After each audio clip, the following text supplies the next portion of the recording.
Hello students, a very good morning to all of you. आज के इस lecture के अंदर हम बातचीत करने वाले हैं केमी ऑस्मोटिक हाइपोथेसिस के बारे में। पिछले लेक्चर्स के अंदर हम लोगों ने बात किया था फास्फोराइलेशन कॉन्सेप्ट को लेकर के। वहां पे मैंने आपको ये एक्सप्लेन किया था कि जो हमारा फास्फोराइलेशन प्रोसेस होता है जिसमें कि एटीपी बनते हैं वो बेसिकली दो टाइप्स के होते हैं। एक होता है जिसको हमने बोला था साइक्लिक फोटोफास्फोराइलेशन एंड दूसरा जो टाइप हम लोगों ने देखा था उसको मैंने बोला था नॉन साइक्लिक फोटोफास्फोराइलेशन। तो बेसिकली आपको वो सारे पॉइंट्स क्लियर हो गए होंगे कि क्या दोनों में क्या डिफरेंस है, साइक्लिक एंड नॉन साइक्लिक। आज के लेक्चर के अंदर हम देखेंगे केमी ऑस्मोटिक हाइपोथेसिस। जो चीजें हमने वहां पे पढ़ी थी, यानी कि जब आप वो लेक्चर देख लेंगे तभी ये आपको कॉन्सेप्ट क्लियर हो पाएगा। वहां पे मैंने आपको बताया था कि कुछ जगहों पे एटीपी बनता है, NADPH2 बनता है, लेकिन वो बनता कहां पे है, वो चीज क्लियर कहां पे होगी, इस हाइपोथेसिस के अंदर। तो इसे समझने के लिए आपको पिछला लेक्चर थोड़ा सा ध्यान से देखना पड़ेगा। एक चीज और मैं आपको क्लियर बता देना चाहता हूं कि जैसे जैसे इस फोटोसिंथेसिस चैप्टर के अंदर हम लोग आगे बढ़ते जाएंगे, कॉम्प्लेक्सिटी इस चैप्टर की बढ़ती जाएगी, यानी कि अब वो सिंपल से कॉम्प्लेक्स की तरफ हम लोग मूव कर रहे हैं। तो कंसंट्रेशन आपका पूरा का पूरा हमको चाहिए ताकि आपको सारे पॉइंट्स बिल्कुल क्लियर होते जाएं। तो बिल्कुल कंसंट्रेट होकर के सारे टॉपिक सुनिएगा ताकि ये सारे डाउट आपके क्लियर हो सके। इनसे क्वेश्चंस बहुत अच्छे अच्छे बनते हैं जिसको आप इजीली सॉल्व कर सकते हो। तो हम बात करने चल रहे हैं केमी ऑस्मोटिक हाइपोथेसिस के बारे में। ये जो केमी ऑस्मोटिक हाइपोथेसिस है, फर्स्ट टाइम इसको एक्सप्लेन किया था मिचेल नाम के साइंटिस्ट ने। तो इसको हम लोग लिख लेते हैं यहाँ पे कि chemiosmotic hypothesis first time explained by Mitchell, है ना। तो साइंटिस्ट का नाम उतना जरूरी नहीं है, फिर भी हम लोगों को थोड़ा सा याद रखना है कि मिचेल ने क्या किया था, इसको एक्सप्लेन किया था।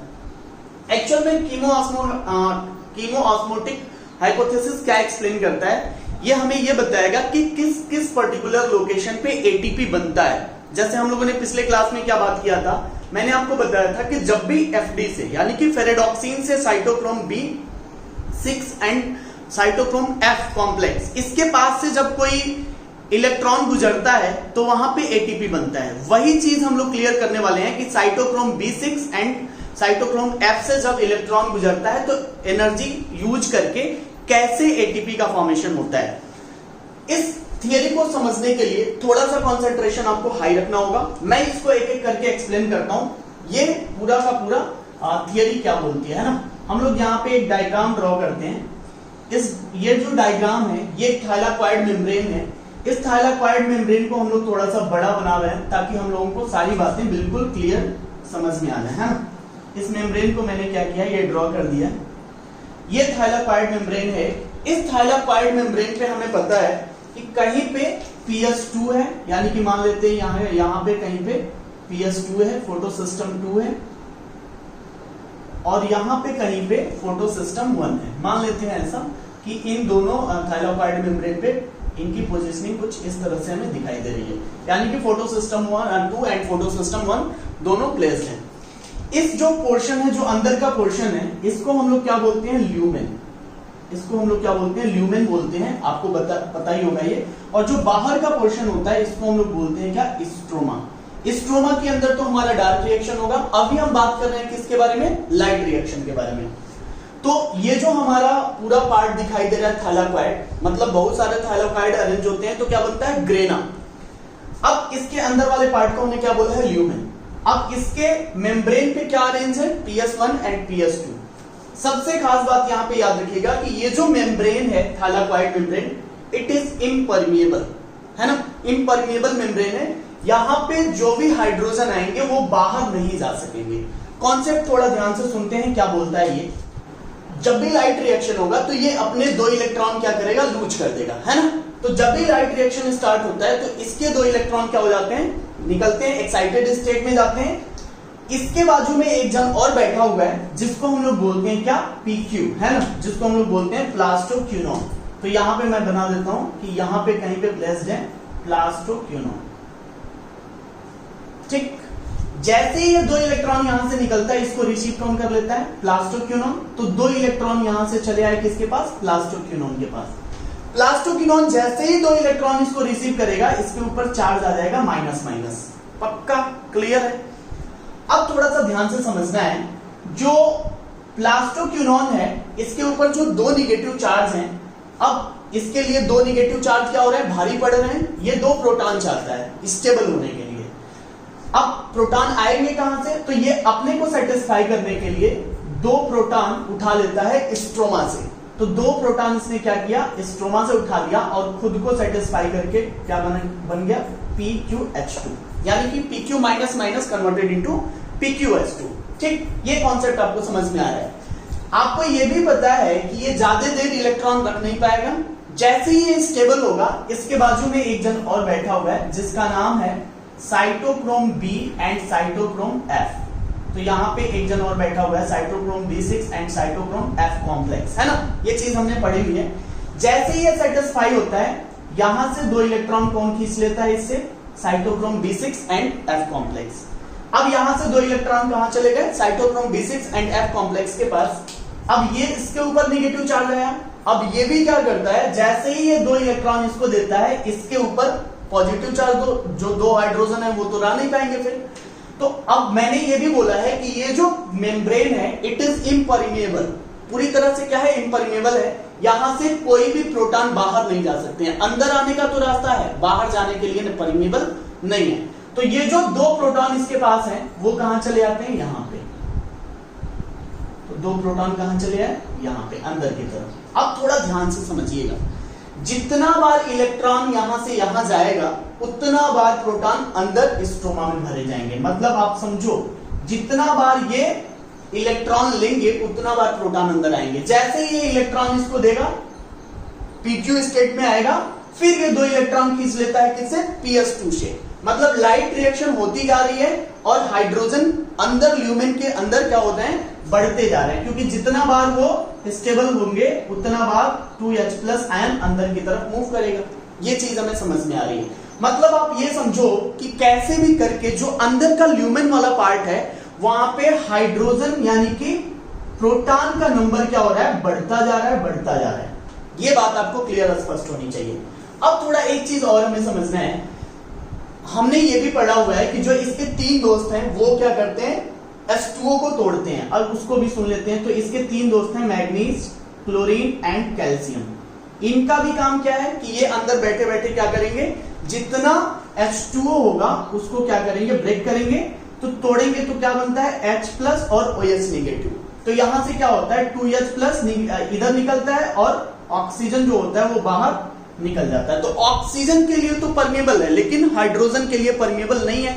तो यहां पे भी क्या हो रहा है, जितना बार वाटर के मॉलिक्यूल टूट रहे हैं उतना बार 2H+ क्या हो रहा है, अंदर बढ़ रहा है। मतलब आपको एक चीज क्लियर हो जा रही है कि जो ल्यूमेन वाला पार्ट है उसमें हाइड्रोजन का नंबर बढ़ता ही जा रहा है, बढ़ता ही जा रहा है, क्योंकि मेम्ब्रेन कैसा है, इम्परमिएबल।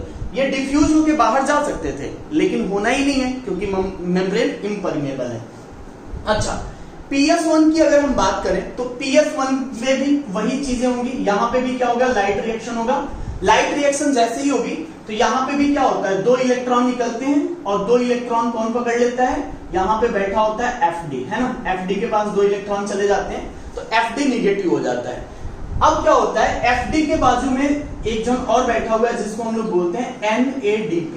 तो वो क्या करता है, 2 इलेक्ट्रॉन इससे खींच लेता है। रिडॉक्स पोटेंशियल जिसका हाई, वो 2 इलेक्ट्रॉन खींच लिया। पिछले क्लास में हम लोगों ने बात करा था। तो अब NAD के ऊपर जैसे ही 2 इलेक्ट्रॉन आए तो इसके ऊपर क्या हो गया, निगेटिव चार्ज हुआ, NADP माइनस माइनस। सबसे खास बात यहां पे सुनिएगा, इस मेम्ब्रेन से अटैच एक और एंजाइम बैठा हुआ है जिसका नाम है NADP रिडक्टेज। इस एंजाइम का नाम है क्या, NADP रिडक्टेज। NADP रिडक्टेज का काम एक ही है, जितना बार वो देखेगा कि NADP माइनस माइनस में कन्वर्ट हुआ, ये 2H+ यहां पे क्या करेगा, जोड़ देगा। 2H+ क्या करेगा, इसके साथ जोड़ देगा और ये जो NADP माइनस माइनस है ये कन्वर्ट होकर क्या बन जाएंगे, NADPH2। ये चीज आपको बिल्कुल क्रिस्टल क्लियर होनी चाहिए। मतलब बाहर में भी क्या हो रहा है, स्ट्रोमा से हाइड्रोजन कम होते जा रहे हैं और अंदर हाइड्रोजन का नंबर बढ़ता जा रहा है। आप सोचो, यहां पे हाइड्रोजन का नंबर कंटिन्यू बढ़ता जा रहा है, बढ़ता जा रहा है। यहां पे हाइड्रोजन का पूरा प्रेशर क्रिएट हो गया है, ठीक। यहां पे क्या हो रहा है, पूरा का पूरा एक प्रेशर जनरेट हो गया है हाइड्रोजन का, और उस हाइड्रोजन प्रेशर को हम लोग नाम देते हैं पीएमएफ। इस फोर्स को हम लोग नाम देते हैं पीएमएफ। पीएमएफ क्या है, तो इसको हम लोग डिफाइन करते हैं प्रोटॉन मोटिव फोर्स, ठीक, प्रोटॉन मोटिव फोर्स।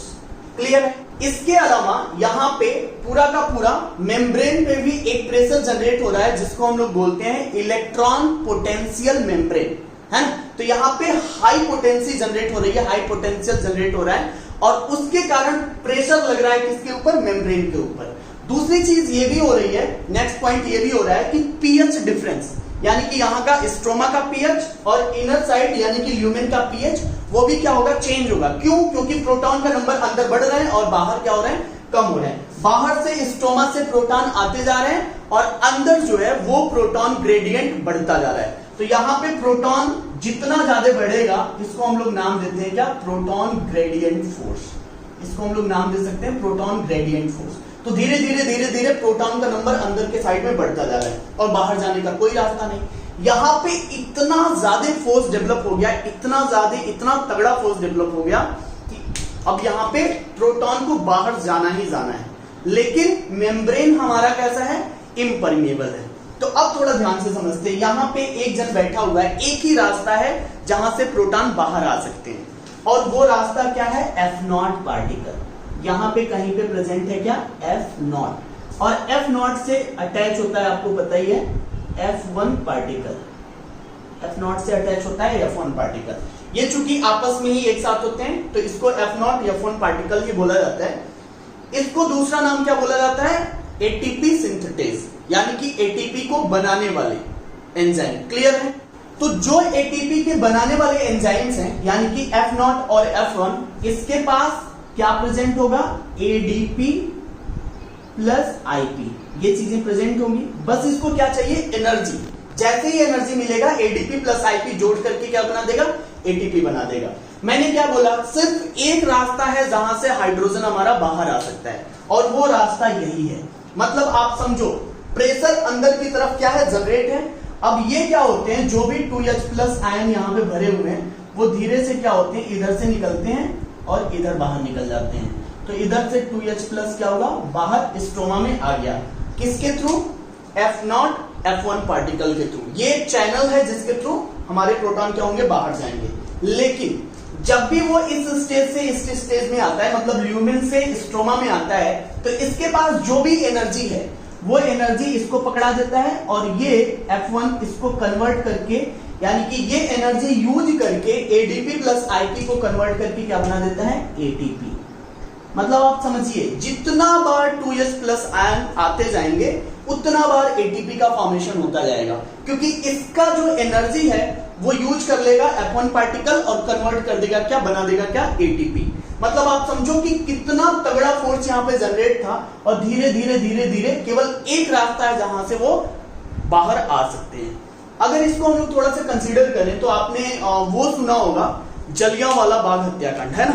हमने तो देखा नहीं है, लेकिन बोला जाता है कि जलियांवाला बाग हत्याकांड में क्या हुआ था, सारे पुलिस वालों को अंदर डाल दिया गया था, और जो मेन गेट था वहां पे जनरल डायर दनादन दनादन गोलियां दागता जा रहा था।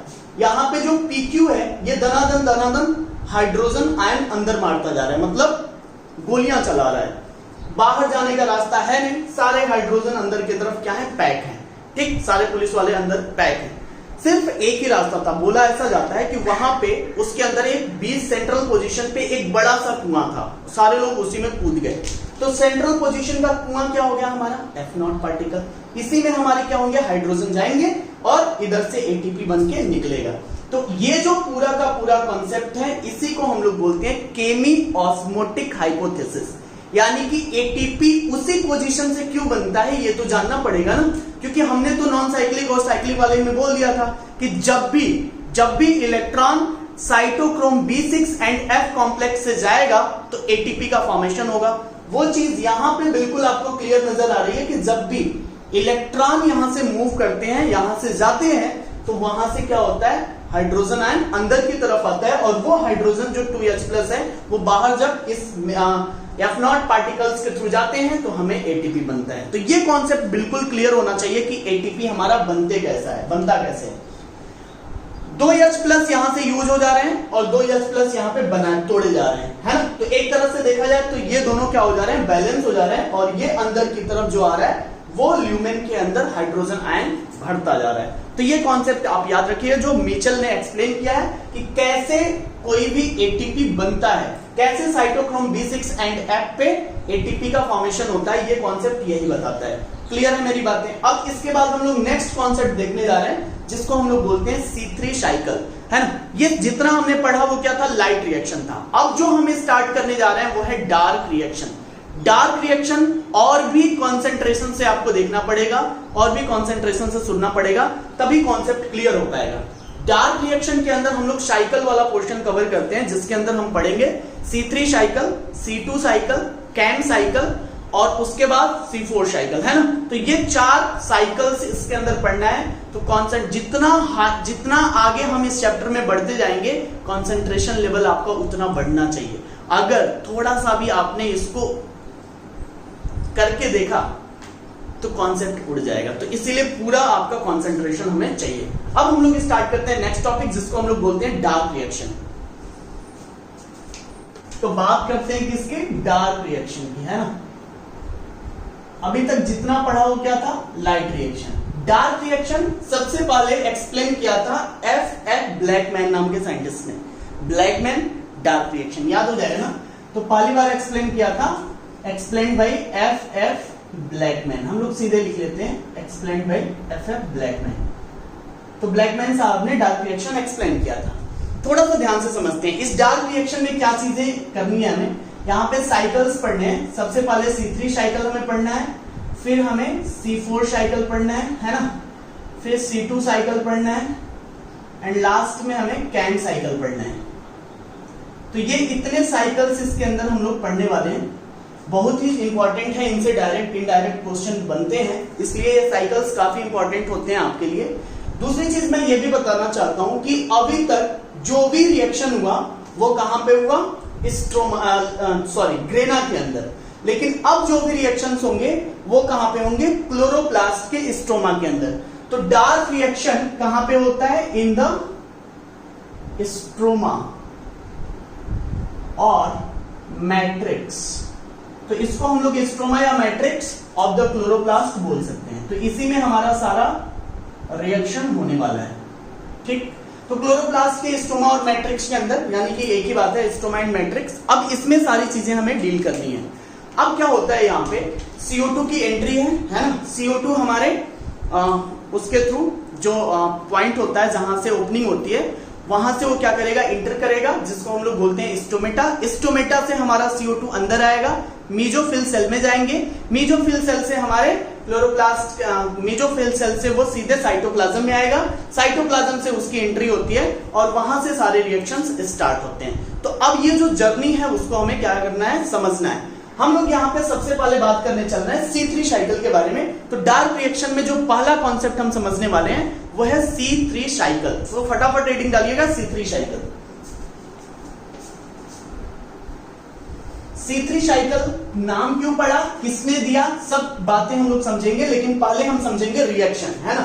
तो पहले हेडिंग डाल लेते हैं डार्क रिएक्शन में C3 साइकिल। थोड़ा ध्यान से सुनिएगा क्योंकि ये कॉम्प्लेक्स है ना। आपके बुक में दिया हुआ है फिजियोलॉजी एनसीईआरटी के अंदर, आप पढ़िएगा, आपको बिल्कुल पल्ले नहीं पड़ेगा, है ना। तो इसलिए इसको समझना बहुत ज्यादा जरूरी है। पहले कॉन्सेप्ट समझते हैं, फिर हम लोग उसके डिटेल्स पे आएंगे। कॉन्सेप्ट क्या बोलता है, C3 साइकिल चलता कैसे वो मैं आपको बताता हूं। सबसे पहले CO2 की एंट्री है। हम लोग डायरेक्ट यहाँ पे लिख लेते हैं कि CO2 आ गया, है ना। तो CO2 आया। अब ये जो CO2 आ रहा है इसको रिसीव करता है कौन, एक दूसरा मॉलिक्यूल यहाँ पे बैठा हुआ है जिसको हम लोग बोलते हैं RuBp। तो CO2 किसके साथ अटैच हो गया, RuBp। RuBp क्या है, राइबुलोज बाइफॉस्फेट। और ये जो राइबुलोज बाइफॉस्फेट है ये एक्चुअल में 5 कार्बन का कंपाउंड है। इसको मैं ऐसे लिख लेता हूं 1 2 3 4 एंड 5। 5 कार्बन वाला कंपाउंड है और दोनों जगह पे क्या है, फॉस्फेट है। दोनों साइड में क्या है, पहले कार्बन पे और पांचवें कार्बन पे क्या है, फॉस्फेट है, इसीलिए इसका नाम है राइब्यूलोज बाइफॉस्फेट। बाई का मतलब दो, फॉस्फेट मतलब फॉस्फेट, तो दो फॉस्फेट है यहां पे मैंने अरेंज करके बना दिया। तो एक कार्बन और ये 5 कार्बन, ये दोनों जब आपस में जुड़ते हैं तो एक कंपाउंड बनता है, कीटो कंपाउंड बनता है 6 कार्बन का, 1 2 3 4 5 एंड 6। ठीक, 3 कार्बन का एक अनस्टेबल कीटो कंपाउंड बनता है, मैं यहां पे लिखता हूं अनस्टेबल कीटो कंपाउंड। ध्यान से सुनिएगा, अनस्टेबल कीटो कंपाउंड बना कितने कार्बन का, 6 कार्बन का। यहां पे जो इन दोनों को जोड़ने के लिए जो एंजाइम यूज होता है उसका नाम दिया हुआ है क्या, रूबिस्को। उसका नाम दिया हुआ है रूबिस्को। रूबिस्को सबसे ज्यादा पाया जाने वाला एंजाइम है, सबसे ज्यादा पाया जाने वाला प्रोटीन नहीं है, सबसे ज्यादा पाया जाने वाला प्रोटीन अलग है। तो रूबिस्को क्या है, राइब्यूलोज बाइफॉस्फेट कार्बोक्सिलेज ऑक्सीजनेज। ये जो एंजाइम होता है वो कार्बोक्सिलेशन एंड ऑक्सीजनेशन दोनों कराता है, दोनों नेचर है इसके पास। हम लोग समझेंगे क्या है। कार्बोक्सिलेशन का मतलब होता है कार्बन का जोड़ना, डीकार्बोक्सिलेशन का मतलब होता है कार्बन का निकालना।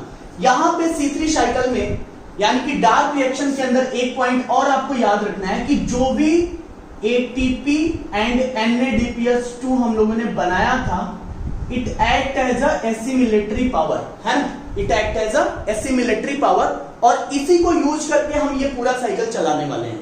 तो इसको हम लोग क्या करेंगे, यूज करेंगे इस साइकिल के अंदर। तो पहला यहां पे एक मॉलिक्यूल हमें क्या बना, एक मॉलिक्यूल हमें मिल रहा है क्या, अनस्टेबल कीटो कंपाउंड। ये कुछ टाइम के लिए बनता है, कुछ सेकंड के लिए बनता है, फिर ये क्या होते हैं, टूट जाते हैं, है ना, फिर ये कंपाउंड क्या होता है, टूट जाता है।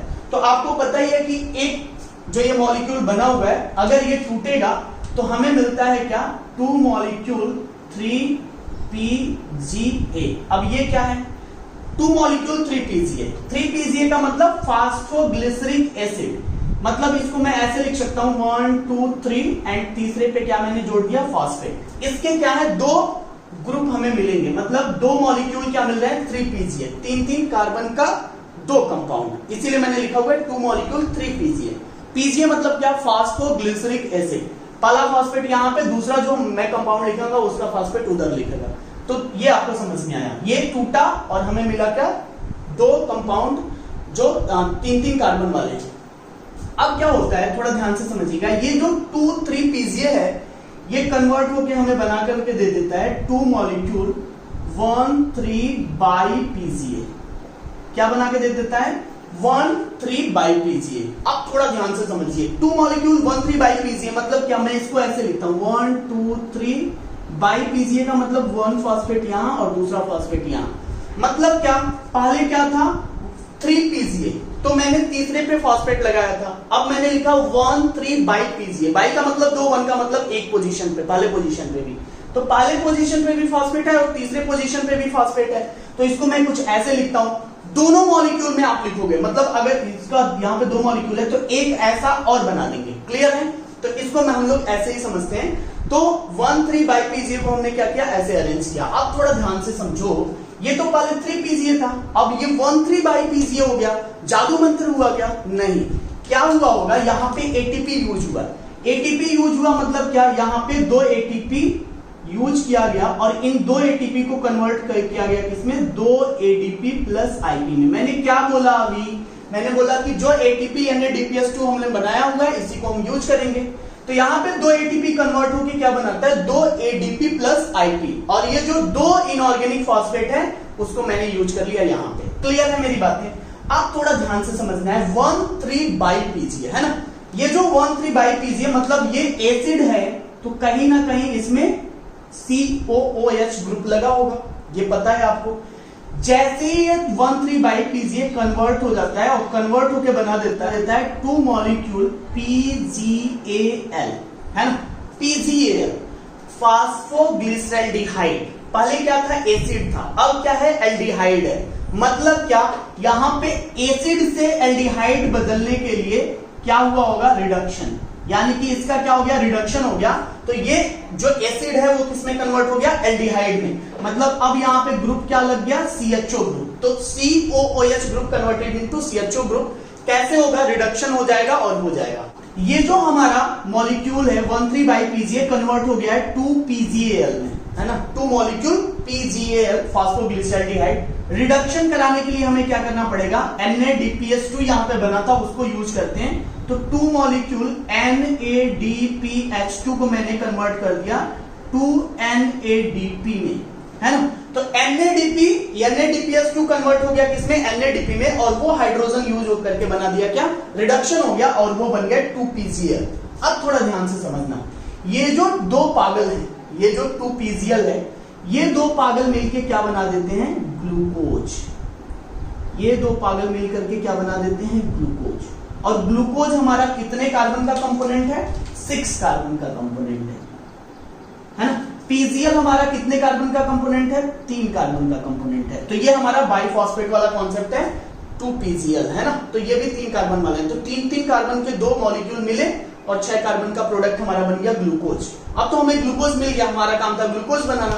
क्या ये साइकिल कंप्लीट हो गया क्या, ये तो मैंने सीधा सीधा लिखा, गोल गोल लिखा, इसलिए साइकिल है क्या, नहीं। अब हमें क्या करना पड़ेगा, एक चीज समझनी है जो इस कॉन्सेप्ट को और अच्छे से एक्सप्लेन करेगा।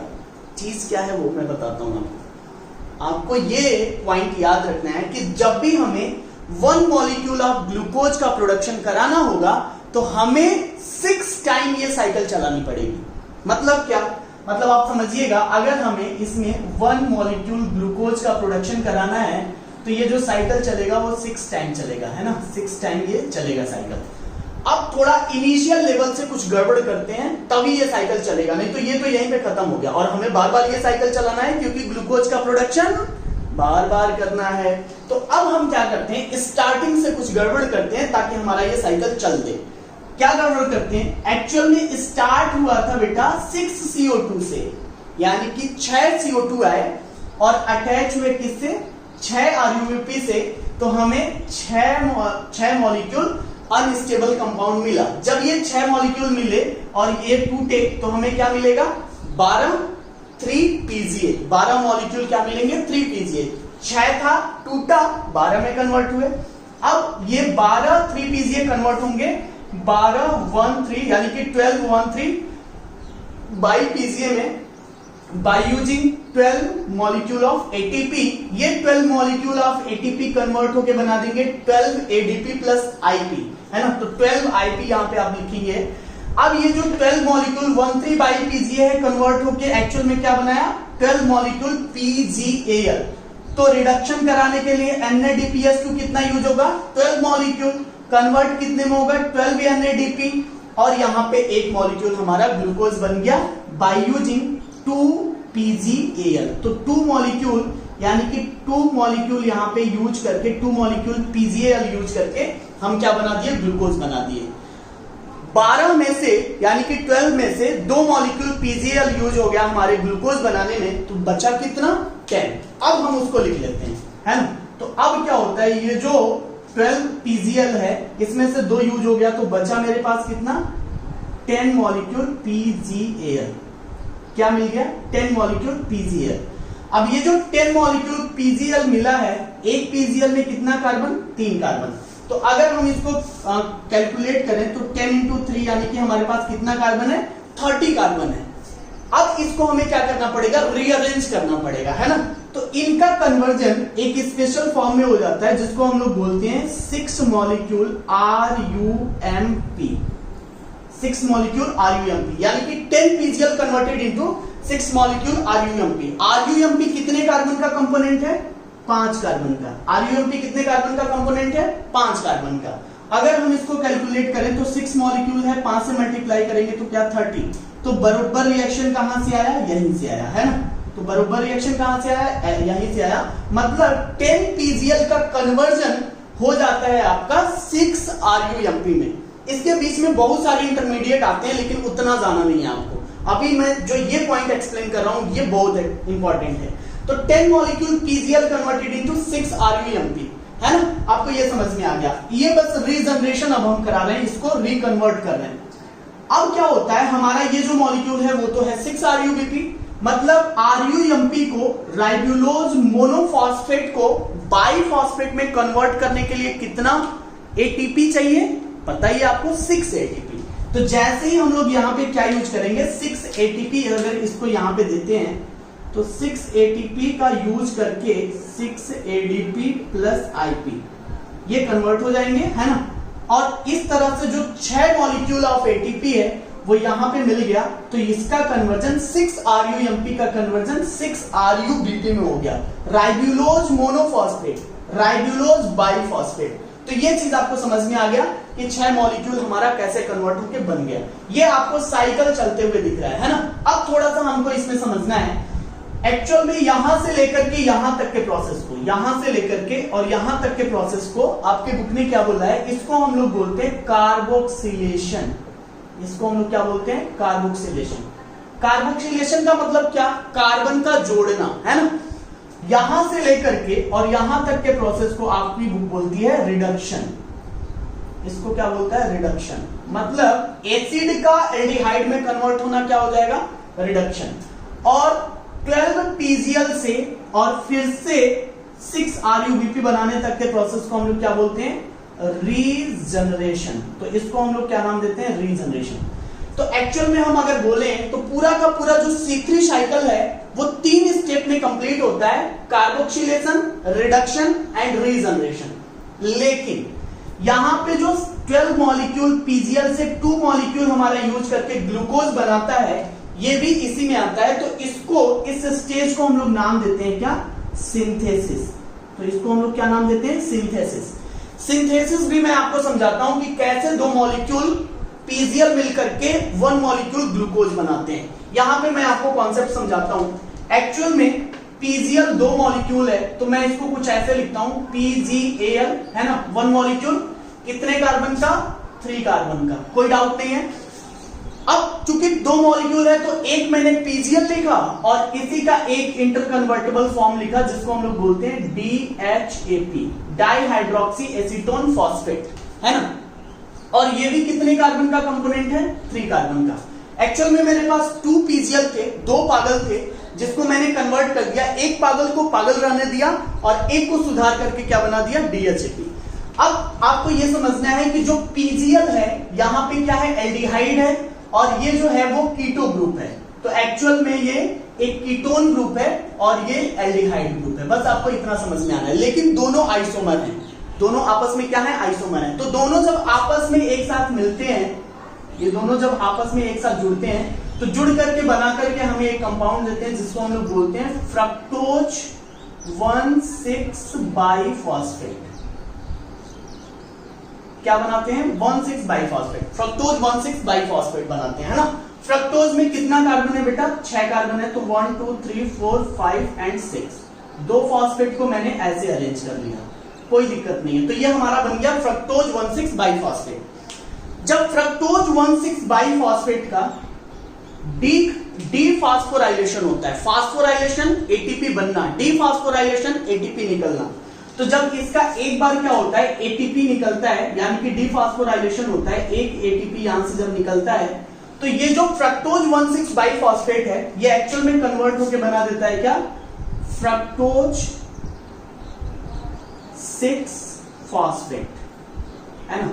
ये 1 पहले नंबर का फॉस्फेट निकल गया, डीफॉस्फोराइलेशन हुआ तो बन गया क्या, फ्रक्टोज 6 फॉस्फेट। इसको मैं ऐसे लिखता हूं 1 2 3 4 5 एंड 6 और यहां पे फॉस्फेट, पहले नंबर का फॉस्फेट मैंने क्या कर दिया, हटा दिया।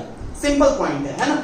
अब क्या होता है, ये जो फ्रक्टोज 6 फॉस्फेट है ये अपने आइसोमर फॉर्म में कन्वर्ट हो जाता है जिसको हम लोग बोलते हैं क्या, ग्लूकोज 6 फॉस्फेट। इसको हम लोग क्या बोलते हैं, ग्लूकोज 6 फॉस्फेट। तो इसका आइसोमर फॉर्म क्या है, फ्रक्टोज 6 फॉस्फेट का आइसोमर फॉर्म क्या है, ग्लूकोज 6 फॉस्फेट। मतलब यहां पे भी सेम कंडीशन है, 1 2 3 4 5 एंड 6 एंड फॉस्फेट, कोई दिक्कत नहीं है। अब एक पॉइंट मैं क्लियर करता हूं कि ये जो ग्लूकोज 6 फॉस्फेट है, फिर से जब एक बार यहां से क्या होता है, इसका डीफॉस्फोराइलेशन होता है, तो यहां से जैसे ही डीफॉस्फोराइलेशन होगा, मतलब ATP बाहर निकला, तो ग्लूकोज 6 फॉस्फेट से 6वें नंबर का भी फॉस्फेट बाहर निकल के और यहां पे लास्ट में हमें क्या मिल जाता है, ग्लूकोज मिल जाता है। लास्ट में हमें क्या मिल जाता है, ग्लूकोज, जो केवल कितना कार्बन का कंपोनेंट है, 6 कार्बन का, है ना। और इस तरह से हमें क्या मिल जाता है, ग्लूकोज। इस पूरे स्टेज को, यानी कि यहां से लेकर के और यहां तक के स्टेज को हमने क्या बोला है बेटा, सिंथेसिस। तो ये क्या है? सिंथेसिस है, जिसके अंदर हमें ये समझ में आता है कि जो पीजीएल है वो कन्वर्ट होके क्या बना दिए, जो पीजीएल और डीएचएपी है ये कन्वर्ट होके क्या बना दिए, ग्लूकोज। यानी कि 2 मॉलिक्यूल पीजीएल का कन्वर्जन कुछ इस तरह से होता है कि हमें लास्ट में क्या मिलता है, ग्लूकोज मिलता है, और यही हमें क्या करना है, यूज करना है और बनाना है। तो ये कॉन्सेप्ट बिल्कुल आपको क्रिस्टल क्लियर हो गया होगा कि इस पूरे स्टेप के अंदर 4 मेजर स्टेप आ रहे हैं पूरे प्रोसेस के अंदर। पहला है कार्बोक्सिलेशन, दूसरा है रिडक्शन, तीसरा है रीजनरेशन, और चौथा हमारा आ जाता है क्या, सिंथेसिस। ये बिल्कुल आपको याद होने चाहिए ये चारों स्टेप कैसे चलते हैं, ठीक। तो ये हमारा पूरा का पूरा प्रोसेस जिसको हम लोग बोलते हैं C3 साइकिल, है ना। अब इसके कुछ बेसिक पॉइंट मैं आपको बताता हूं। आपसे क्वेश्चन इसमें क्या पूछ सकता है कि टोटल मॉलिक्यूल एटीपी कितना यूज हुआ, है ना। तो आपको याद रखना है 12 मॉलिक्यूल एटीपी यहां पे यूज हुआ है एंड 6 यहां पे, तो टोटल 12 एंड 6 18 एटीपी क्या हो गए, यूज हो गए, है ना। अब यहाँ पे NADPS2 पूछता है, तो आपको क्या याद रखना है, 12 मॉलिक्यूल NADPS2 भी क्या होता है, यहाँ पे यूज होता है in the C3 cycle process. जो C3 साइकिल है इसको हम लोग C3 नाम क्यों देते हैं, ये क्वेश्चन आपको समझना है। C3 साइकिल को C3 इसलिए बोलते हैं क्योंकि फर्स्ट स्टेबल कंपाउंड हमारा क्या बनता है, 3 कार्बन का बनता है, इसीलिए इसको हम लोग बोलते हैं C3 साइकिल। तो फर्स्ट स्टेबल कंपाउंड हमारा बनता है PGA, फास्फोग्लिसरिक एसिड, और ये हमारा क्या है, फर्स्ट स्टेबल कंपाउंड है, फर्स्ट स्टेबल कंपाउंड है, इसलिए इसका नाम है C3 cycle. C3 cycle is also known as Calvin cycle, it is also known as Calvin cycle. क्यों?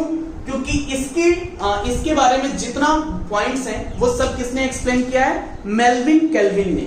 तो मैं यहां पे लिख देता हूं explained by Melvin and Melvin Calvin, है ना। तो इनके नाम पे ही क्या इस साइकिल का नाम रखा गया है, कैल्विन साइकिल। तो C3 cycle is also known as Calvin cycle, उनके साइंटिस्ट के नाम के बेसिस पे।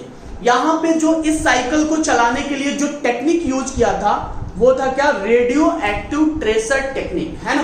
तो आपसे क्वेश्चन पूछ सकता है कि C3 साइकिल के अंदर जो टेक्निक यूज किया गया था वो कौन सी टेक्निक थी, रेडियो एक्टिव ट्रेसर टेक्निक, जो यूज किया गया था आइसोटोप्स को लेकर के, क्रोमेटोग्राफी यूज किया गया था। यहाँ पे 2 एल्गी भी यूज किए गए थे, मैं यहाँ पे लिख देता हूं, इस प्रोसेस के अंदर 2 एल्गी यूज किए गए थे। एक का नाम था क्लोरेला और दूसरे का नाम था सेंडेस्मस, ये आपको याद रखना है। तो इस प्रोसेस के अंदर जो क्रोमेटोग्राफी टेक्निक हम लोग यूज करते हैं, रेडियो एक्टिव क्रोमेटोग्राफी टेक्निक, उसके अंदर 2 एल्गी यूज किया गया था, क्लोरेला एंड सेंडेस्मस, और ये पूरा प्रोसेस हम लोग एक्सप्लेन करते हैं। तो बेसिकली आपको मैंने C3 साइकिल एक्सप्लेन किया एंड कीमोऑस्मोटिक हाइपोथेसिस, यानी कि एटीपी कब बनता है, कहां पे बनता है, वो मैंने आपको एक्सप्लेन किया। तो ये आपको बिल्कुल याद हो जाना चाहिए, इसको 2 बार 3 बार अच्छे से देख लीजिए, इसमें कोई ऐसा पॉइंट नहीं है जो आपको कंफ्यूज करेगा। बीच के इंटरमीडिएट हमें नहीं पढ़ना है, इसमें बीच में कभी 4 कार्बन का भी कंपाउंड बनता है, कभी 5 कार्बन का भी कंपाउंड बनता है, एक 7 कार्बन वाला भी सेप्टोहेप्टुलोज बनता है, जो हमें नहीं पढ़ना है। तो बेसिकली इतना जो हमने बताया हुआ है इतना अच्छे से देख लीजिए, फिर आप अपने एनसीईआरटी को एक बार खोल के देख लीजिए, आपको पूरे पॉइंट आपको बिल्कुल क्लियर हो जाएंगे। इनसे जितने क्वेश्चंस आपके एग्जाम्स में पूछे जाएंगे 100% श्योर रहिए कि सॉल्व हो जाएगा। तो चलिए आज हम लोग बात किए हैं 2 कॉन्सेप्ट के बारे में। फर्स्ट वन इज कीमोऑस्मोटिक हाइपोथेसिस और दूसरा हमने बात किया C3 साइकिल। अगली क्लास में हम लोग बात करने वाले हैं नेक्स्ट टॉपिक के बारे में, जिसको हम लोग बोलते हैं C4 cycle and C2 cycle. तो इसी पे बेसिस हमारा नेक्स्ट कॉन्सेप्ट है, इसको अच्छे से देखे रहिएगा। मैं अगले टर्म पे आपसे बात करूंगा C4 एंड C2 के बारे में। तो चलिए, all the best, thank you so much.